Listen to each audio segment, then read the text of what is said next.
Ini bukan hanya tentang sebuah petualangan atau perjalanan semata. Langkah ini akan membuat takjub, tempat yang akan membuat kalian tak pernah berhenti bersyukur. Selamat datang di surganya Nusantara, Gunung Rinjani.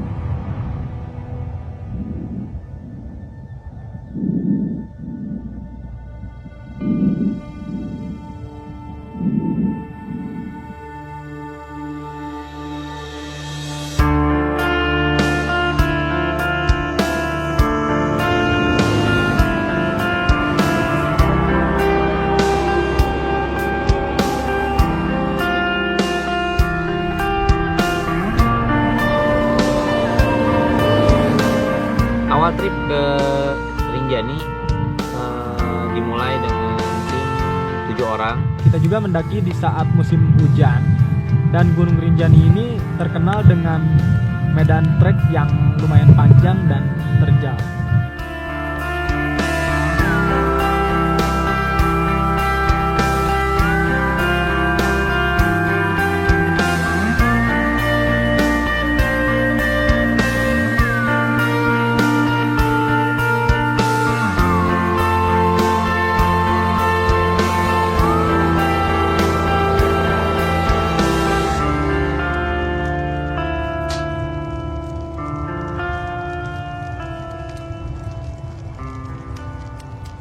Kita start dari Sembalun itu jam 8. Setelah sarapan kita start menuju pos 1, pos 2 dengan taking video dan lain-lain.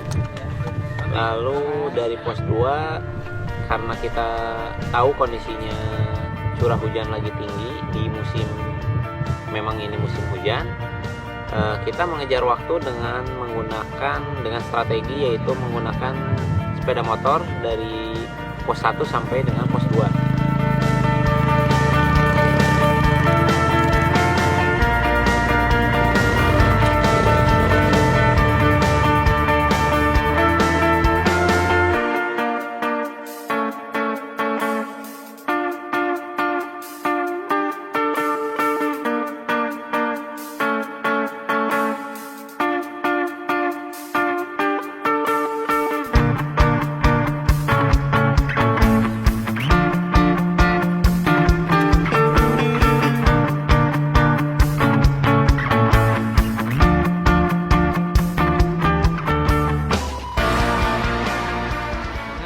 Trekking yang agak dipercepat karena dikhawatirkan hujan, dan alhamdulillah jam 3 sore kita sampai di Pelawangan Sembalun. Mendirikan tenda, istirahat, dan menikmati pemandangan Segar Anakan.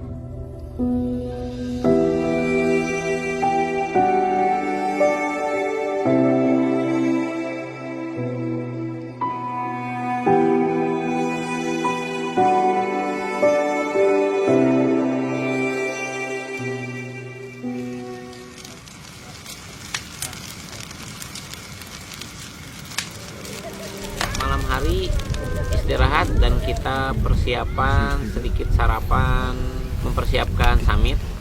Start kita jam 2:30 atau jam 3, mulai trekking.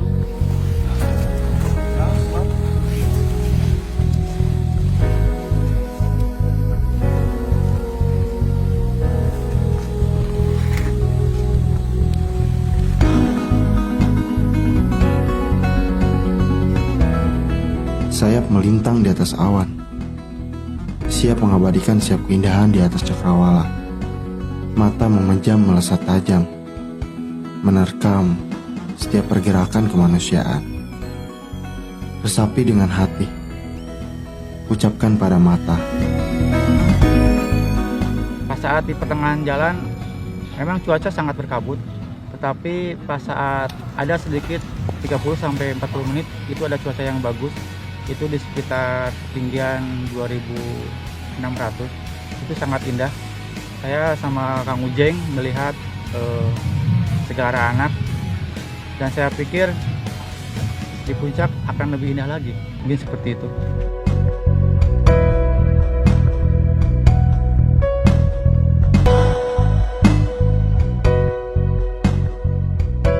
Semua rasa bercampur dengan hati yang bebas, tak pernah memaksa diri untuk tersenyum. Hati ini merasa tenang, jauh dengan prasangka, jauh dengan tuduh-menuduh, walau di tempat yang sangat tinggi. Hati ini merasa rendah dan kecil, tidak ada apa-apanya dibandingkan alam semesta.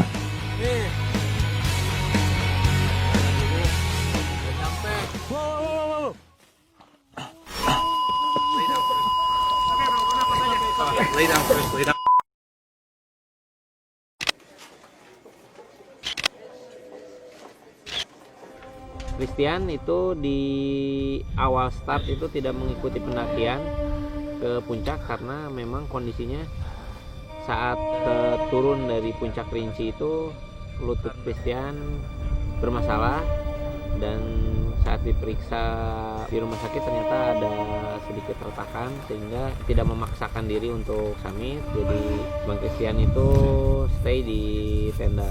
Ada hal yang lebih penting dari sebuah puncak, karena sejauh apapun kita pergi, tempat yang paling bisa menerima kita itu adalah rumah. Selain itu semua, Rinjani ini adalah gunung yang menyuguhkan banyak sekali keindahannya. Gunung ini pula adalah gunung ketiga tertinggi di Indonesia. Selain itu, warga lokalnya sangat ramah. Sebagian warga sekitar juga ada yang menjadi guide dan juga porter untuk memanjakan para wisatawan atau pendaki yang akan muncak Gunung Rinjani.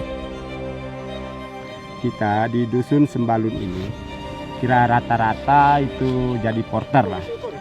Saya dulu masih ongkos itu aja jadi porter 15.000. Jadi guide tuh penghasilannya 200 satu hari, dibayar 200 satu hari, sama porter sama guide 200. Tapi lebih beratnya itu porter cuman mikun sama masak. Yang beratnya guide tuh tanggung jawab. Bukannya itu ketika dalam tugas kita hitung-hitung holiday. Ya, lebih kalau tugas di gunung sekalian menikmati pemandangan gunung, kalau tugas di laut sambil menikmati selancar pakai kabar dan sebagainya. Setiap manusia mempunyai caranya sendiri dalam memandang, menikmati, dan juga mencintai. Namun semua akan menjadi satu perasaan ketika sudah berada di Rinjani. Yaitu tidak mau pulang. Rasanya seperti sudah pulang ke rumah. Nyaman. Tapi perjalanan ini belum usai.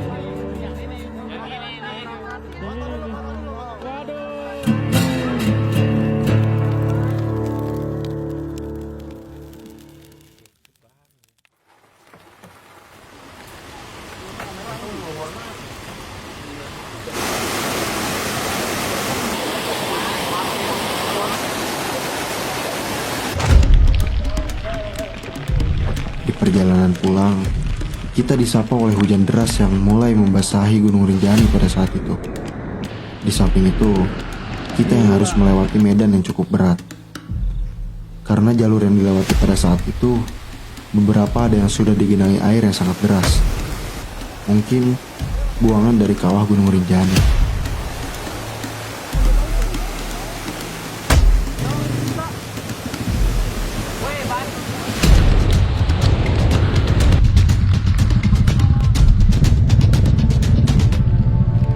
Semua ini diawali dengan memulai, berjalan, lalu kembali lagi pada kalimat pertama.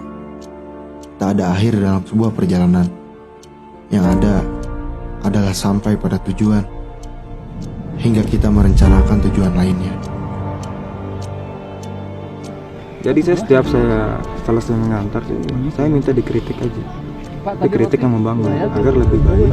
Pendakian Puncak Rinjani, saya tuh merasa ini loh trek yang paling panjang dan capek selama mendaki. Intinya yang jelas mereka kompak, kocak.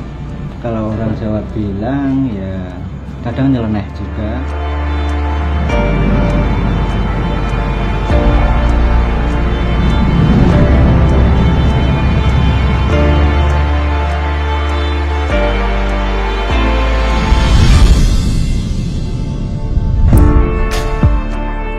Terima kasih untuk kerabat dan sahabat yang berkontribusi atas petualangan ini. Tanpa kalian, kisah ini hanya sebuah lembaran putih kosong, tanpa tinta yang menetes ke setiap helainya. Jangan lupa untuk pulang, untuk pergi kembali.